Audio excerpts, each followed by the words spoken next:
What is going on, people of YouTube? My name's Kurtyoy and welcome back to a brand new video. It is on Friday. I promised you 5 or 6 videos, one of the two numbers, or even 4. I'm going to try and get 5 videos out. It's going to be a rush. It's what I'm aiming to do, and because of the snow, it's all that to be done on one day. So this Friday will be 5 videos. So yeah, this is the review, the first of the 5, and then it's preview, and then the others, if I'm hopeful, will get done. If not, those will be the only 2. I do apologise. Next week, with the snow and hopefully just rain, not snow, it'll be much better. But yeah, hopefully the review and preview, or definitely the review and preview. Anything else, hopefully, should be good. Let's get on with the review. 4 goalkeepers that scored 6 or above is Edison on 15, Lloris and Carnesius on 7, and Butland on 6. Edison, clean sheet, penalty save, 5 saves. All in all, a good week. You know, he still made 5 saves and saved a penalty. It could be also different for Man City. Czech only made 2 saves, and you know, if he made 5 saves, it would be 0-0 because he had to save the 3 goals. So bear that in mind. I don't think it was one-sided. It was one-sided. I'm trying to help Arsene Wenger here, but there's no helping. I've been a massive fan of Wenger for the last couple of years. He's grown on me quite a lot. I used to dislike him. Needs a dignified exit. I think the end of the season it's a good time for him to walk, because you want to still be remembered for the good times you brought the club rather than the latter years and the poorer times. But yeah, Edson, good bet to come in, 5.6, probably going to rise before the deadline, if not rise after the deadline. As Man City face off against Chelsea, that could be another clean sheet victory, as Chelsea don't seem to be looking too good at the moment. You also got Lloris there, 5.4. Good cheaper option than 5.5, albeit by 0.1. Carnesius is also there. Bearing in mind, he is one of the teams that plays off in that 8-team game week. He also plays off against Liverpool, so bear that in mind. Could make a few saves. And then you also got Butland for Stoke on 6. I'm not a big fan of Butland or Stoke players from the defence at the moment, so I'll pass on that one. Next up, we've got the defenders, and we've got Walker, Tompkins, Sanchez, Mariappa, Smith, and Davis. Walker scoring 10 points, the only double-figured defender we have on the game week this week. Again, Man City, he got an assist, and clean sheet, so 10 points is what he ended up with. Walker's good, but he's 6.6. He's getting the expensive area. Now, I think at this point in the season, if you haven't got him already, I wouldn't, because I feel like City don't get the clean sheets they should do, and when the season draws to the end and they would have won the league quite early, they might sort of start to shut off. I'm not saying they will, but there's a chance. We've seen other teams do that in the past. So Walker might be worth not risking. Tompkins though got 9 points despite the fact Crystal Palace, yeah, 1-0, but he came off.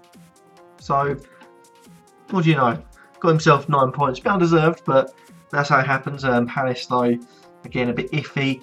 Got a couple of tough games, so I'll be wary of that. Davinson Sanchez for Spurs. I think he needs to be playing in a 3 with Alderweireld and Vertonghen. I don't think if he's a 2, he's suited to play on his own. Needs to sort of bulk up a bit in my eyes, or Premier League wise, let's say.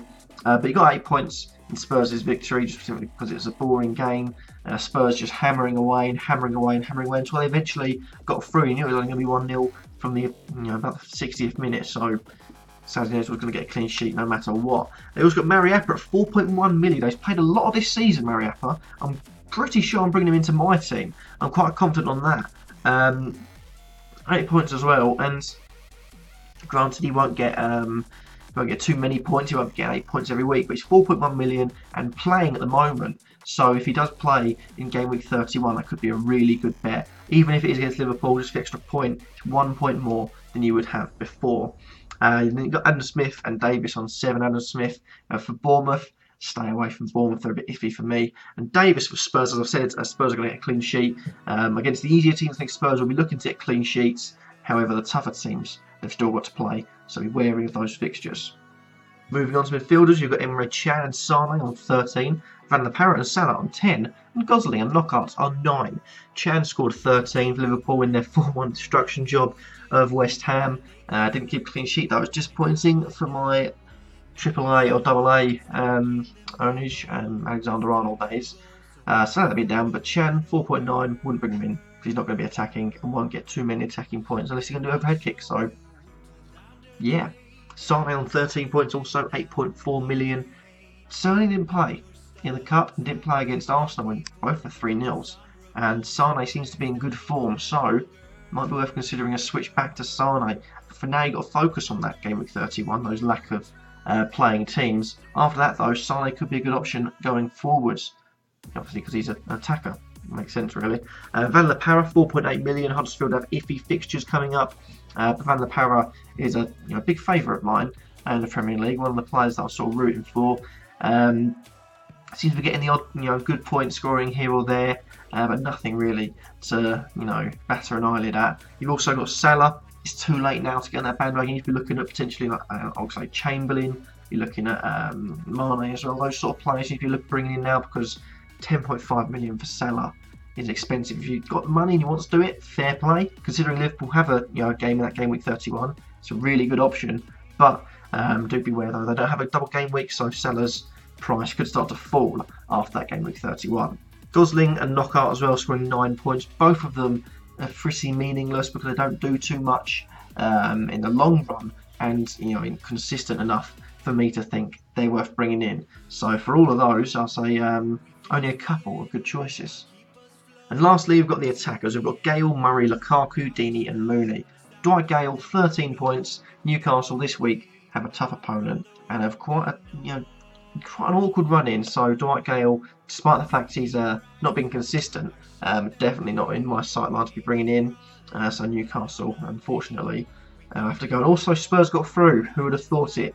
In the FA Cup, so they don't have a game on Game Week 31 anymore. So that's a bit of a bummer. So that means Gale is definitely not in my radar, so I'd advise him not to be in yours as well. Another one that shouldn't be is Murray. Both of them are pretty much sort of the awkward zone between Championship and Premier League. Too good for the Championship, supposedly not good enough for the Premier League, supposedly. So I wouldn't bring either of them in. One person who does look in form at the moment and had a fantastic performance against Chelsea is Romelu Lukaku, the big Belgian, priced at £11.2 million. Scored a goal and grabbed an assist in their 2-1 win, so he, I think, could be looking like a good option for the run into the end of the season, the battle for the top 4. Then Deeney, 4 goals this season. One of them was a penalty against Chelsea for the middle finger celebration, which he didn't get penalised for. So, by the FA standards, make it blatant and you won't get penalised. So if you go up to the camera and you're racist, that won't matter. But if you do it and you get caught, that's civil. Obviously, I'm joking, but it's a bit stupid. He didn't even get warned by the FA. At least I haven't seen it. If he has been warned, then fair enough. But I didn't think he had. So yeah, a bit annoying like that. But he's had a shocking season. He would have been sold if it wasn't Mr. Watford. So Deeney's definitely not one to go near. And Stevie Mooney, 8 points. Another one that got 8 points is Firmino. I chose Stevie Mooney because everyone knows about Firmino, what he's going to do, how consistent he is, point scoring wise. Mooney at 5.7. Huddersfield won 2-1 against bottom of the league, West Brom. It's first time he hasn't scored 2 goals though for Huddersfield, so maybe more consistent Mooney's coming up. They've got a couple of tough fixtures coming up, so bear that in mind. But if you don't want to take a risk on him, he's only 5.7, so for your boots.